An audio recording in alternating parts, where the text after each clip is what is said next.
Et je vous en félicite amplement. Je suis jeune, j'habite à Thiès et je parraine Macky. Pourquoi je dis je suis jeune et j'habite à Thiès? Parce que dafa am benn mbir bu ma bëggoon a leeral. Mbir boobu mooy ñun la jeunesse thiessoise dafa am benn étiquette bu ñuy étiqueté. Étiquette boobu mooy la jeunesse thiessoise est une jeunesse rebelle, une jeunesse malsaine. Que le président Macky Sall peut compter sur n'importe quelle jeunesse sauf sur la jeunesse de Thiès parce que c'est une jeunesse barbare. Ce qui est archi faux, ce qui n'est pas du tout vrai. Car on est une jeunesse bien éduquée, on est une jeunesse mature, on est une jeunesse intellectuelle. maa ngi nuyu le président Maodo Malick Mbaye di nuyu bépp autorité politique ak responsable conscience citoyenne gëm sa bopp di nuyu également bépp jeune boo xam ne yaa ngi fi teew ak entité boo mënti bokk. Je pense que rassemblement tey bi démenti fort la ngir ñi nga xam ne dañuy taxaw naan le président Macky Sall jeunesse bi dañ ko woon ginnaaw tey dañoo woote pour wane ne loolu amul andi seeg suñu responsable yu mel ni le président Maodo Malick Mbaye. salaamaaleykum maa ngi leen di nuyu yéen ñëpp di nuyu jeunes yëpp di nuyu jeunes yi fi teew yëpp tey boo gisee ñu ñëw fi lenn kese la muy lan en tant que jeune je parraine Macky. Pourquoi man Soxna Niang dëkk ci Talamine bénéficié wu ci CMU ci grâce à monsieur Maodo Malick Mbaye léegi man Soxna Niang bénéficié wu ci CMU nga xam ne bu njëkk privé yi donc ñoom lañ daan couvert ak public yi léegi président Macky Sall jël na décision nga daal di verser 7000 francs par an ak par personne nga mën a bénéficier wu 80% état bi moo koy fay analyse yi Macky Sall moo koy fay radiographie Macky Sall la ak lépp luy médicament donc man en tant que jeune bénéficier wu ak képp ku dëkk ci Talamine c'est grâce à Maodo Malick Mbaye bu ñu amee ci couverture maladie universelle kon ma sañoon yéen ñëpp ngeen jub booloo doon benn jàppale monsieur Maodo Malick Mbaye pour ñu réélire le président Macky Sall inchallah. Mais je préfère l'histoire, celle qui est en cours, celle qui vous accompagne et celle dans laquelle vous avez une place réservée.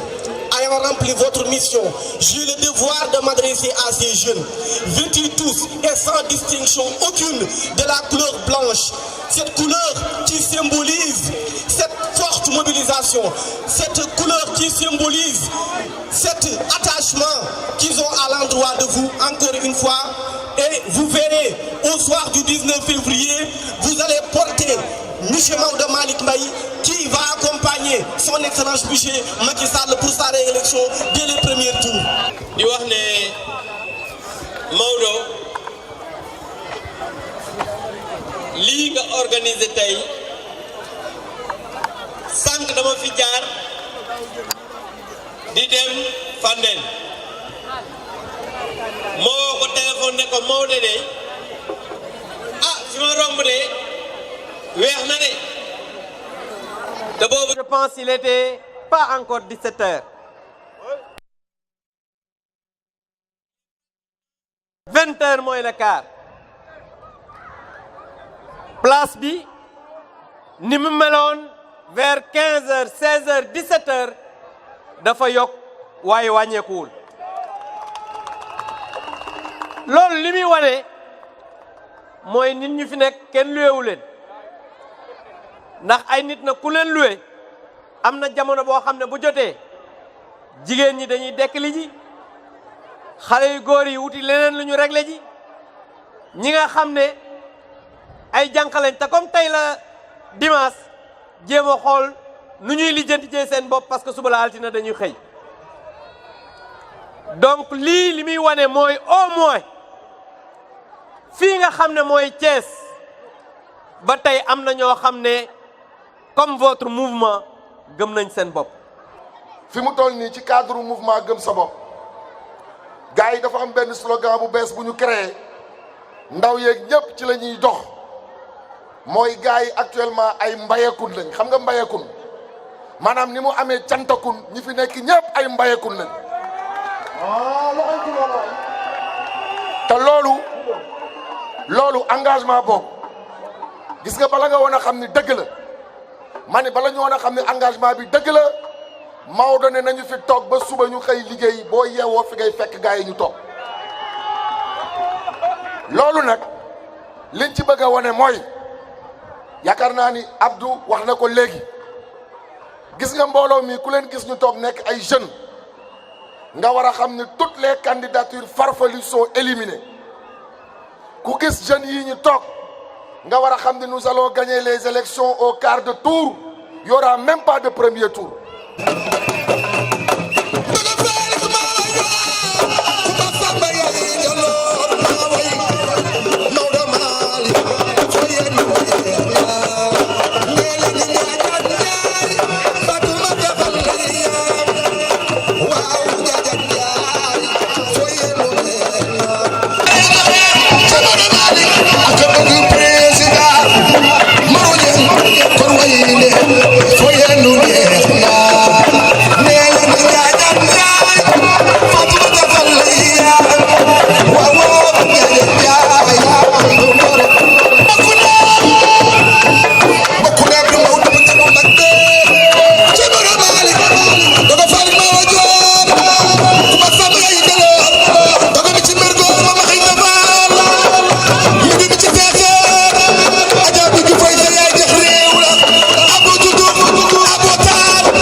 Le vrai mouvement Gëm Sa Bopp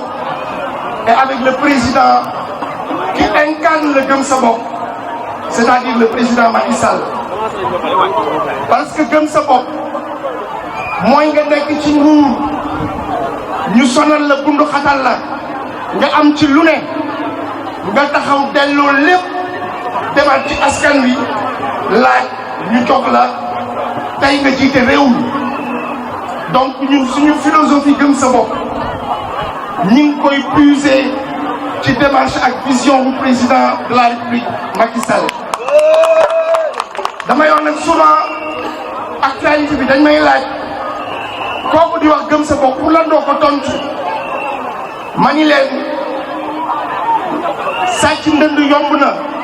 mais foo koy tëggee moo jafe moment bii ñu toll. ku ma fekk may wax leneen lu dul Macky Sall faluwaat boo nee nit nga xeeb ma mais le réel Gëm Sa Bopp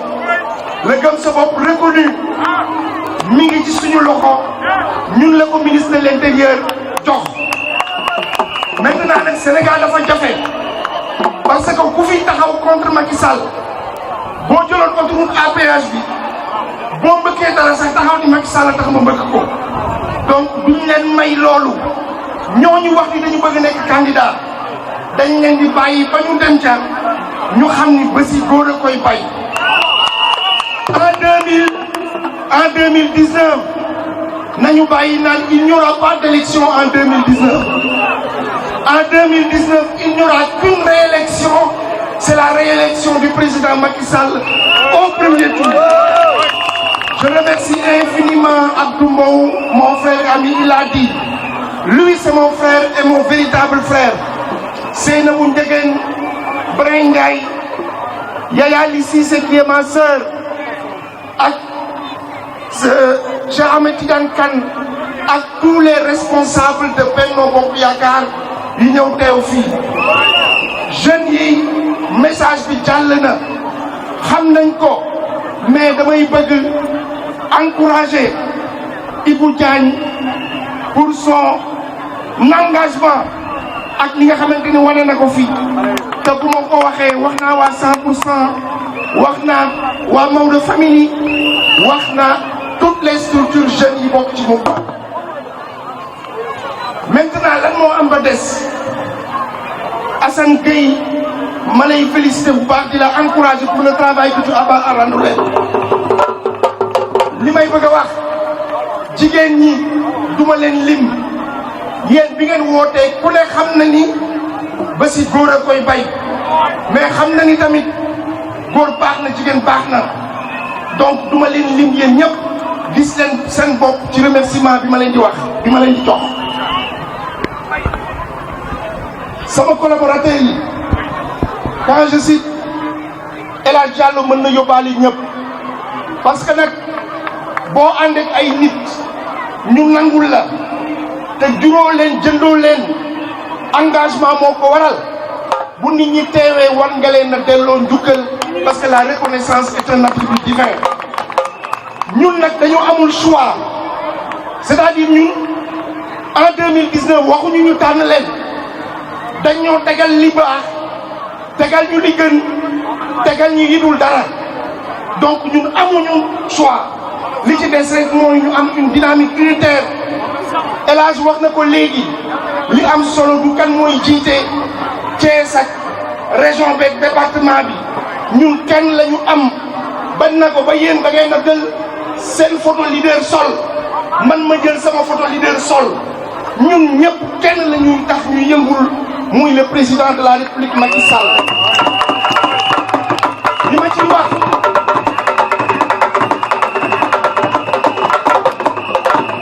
ñun bi ñuy ñëw ci président Macky Sall sant nañu yàlla ku ci nekk am nga moment bi ñu koy choisir amoon nga leneen loo mënoon a choisir mais dañ ko choisir ci jikko choisir ko ci ngor Abdou nañu renforcer l'unité autour amuñu raison cette fois-ci si on ne gagne pas on n'a pas gagné parce qu'il y a les autres on a gagné parce que nous avons failli loolu nag lu am solo la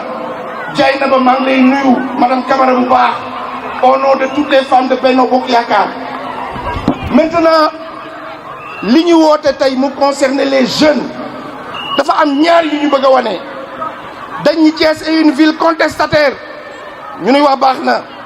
ñun ñu ne Thiès ki bañ amatul Thiès ki gagne moo am et Thiès qui gagne c'est autour de ces jeunes qui ont décidé de parrainer la candidature du président Macky Sall en 2019. Je déclare donc solennellement le lancement du concept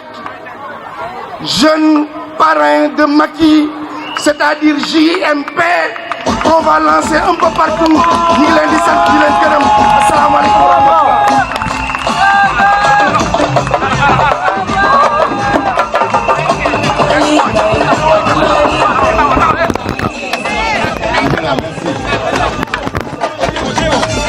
Wow, Jeremy.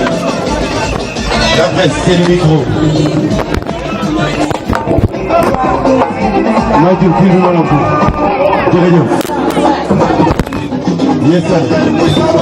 Oui, en vérité, le sens de cette manifestation, c'est un moment de rendre hommage et de faire acte de reconnaissance au président de la République Macky Sall, que la jeunesse thiessoise, qui a été traitée toujours comme une jeunesse rebelle dans une ville contestataire, nous voulons dire tiens, certes, la jeunesse thiessoise est une jeunesse rebelle et contestataire, mais nous avons voulu, avec ces jeunes-là, qui, quand le président Macky Sall arrivait au pouvoir, tous n'avaient pas la majorité. L'essentiel n'avait pas la majorité. Ils ont écouté, ils ont vu, ils ont entendu, ils ont vécu ce que le président de la République a fait ici à Thiès, globalement dans le Sénégal, pour la jeunesse de ce pays. Et nous avons décidé, avec eux, de lancer le concept jeune parrain de Macky, c'est-à-dire JMP.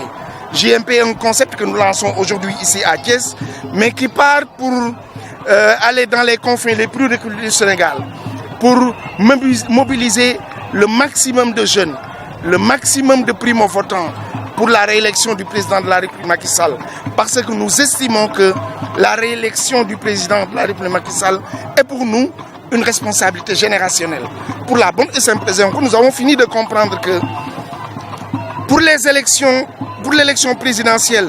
qui en réalité est une réélection pour nous, de 2019, nous avons deux camps. Nous avons le camp du renforcement et de la continuation, et nous avons le camp du reniement et de l'éternel recommencement. Comprenez que nous avons en face de nous des hommes et des femmes qui ne disent pas vrai, qui masquent la réalité parce que tout simplement ils veulent prendre la place, ils veulent être chefs à la place du chef. Nous nous sommes dit que nous n'attendrons pas que la loi du parrainage, la campagne sur le parrainage démarre. Nous avons décidé, après une concertation avec les jeunes du mouvement Gëm Sa Bopp, mais élargi à d'autres structures, de lancer ce que nous appelons le JPM, c'est-à-dire Jeunes Parrains de Macky en direction de 2019. La jeunesse, 15% de l'électorat, combien de signatures vous visez à Thiès? Mais écoutez, c'est vous qui avez vu, nous avons un système de comptage qui nous permet de dire aujourd'hui, nous avons mobilisé 2000 potentiels parrains. 2000 potentiels parrains. Et par l'effet démultiplicateur, chaque parrain va porter le parrainage de 10 autres de ses camarades. Nous aurons 20 000 plus les 2000. Donc nous voulons contribuer à la besace du président, du candidat Macky Sall, 22 000 parrains pour le compte de notre mouvement. Et il est évident que Benno Bokk Yakaar va en faire son affaire. Cela veut dire que en 2019, le combat risque de ne pas se dérouler faute de combattants. Nous sommes sûrs que le président Macky Sall a toutes les armes en main pour pouvoir gagner et gagner très largement. Vous l'avez signalé tout à l'heure, usurpation sur Gëm Sa Bopp, qu'en est-il exactement? Mais écoutez, vous savez, malheureusement, le moment ne nous est pas favorable. Parce que vous savez, en ce moment précis, si nous usons de tous nos droits pour reprendre le concept Gëm Sa Bopp, pas pour le reprendre, mais pour dire alerte à cette usurpation-là, à ce vol-là, on va crier au scandale. On va dire que parce que le bonhomme s'est présenté candidat,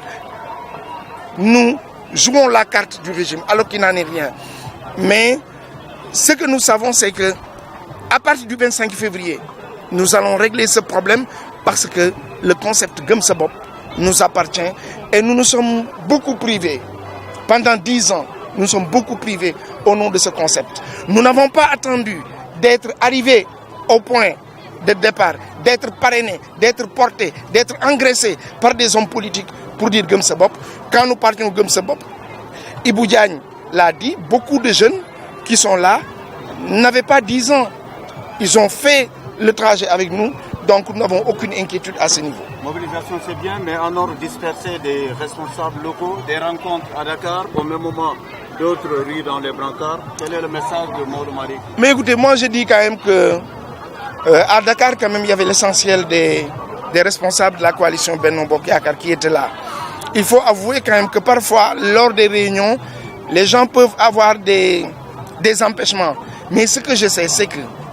la dynamique unitaire qui est déjà lancée, il faudra prendre maintenant la préoccupation des uns et des autres, gérer la susceptibilité de ceux qui ne sont pas venus pour savoir pourquoi ils ne sont pas venus. Et dire que ceux qui ne sont pas venus, ne pas dire que les absences ont tort. Moi je pense que unis,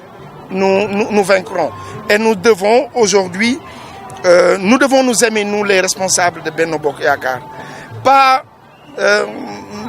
comme disait, s'aimer en se regardant, non. Nous devons nous aimer, comme disait Saint-Exupéry, en regardant dans la même direction. Et savoir que celui aujourd'hui qui a besoin d'être porté, reporté encore à la tête du pays, c'est lui qui a fait, qui a nommé les directeurs, qui a choisi les députés, qui a nommé les ministres et qui a un rendez-vous personnel. Il faut que les gens arrêtent tous leurs égos pour aller de l'avant et gagner la bataille. La mobilisation bu am solo la, mais li koy wax mooy man xale yi dama wax ni dañu màggandoo ñoom en vérité. Bu may wax damay wax ni dañ leen nàmpal ñoom ñu ci bëri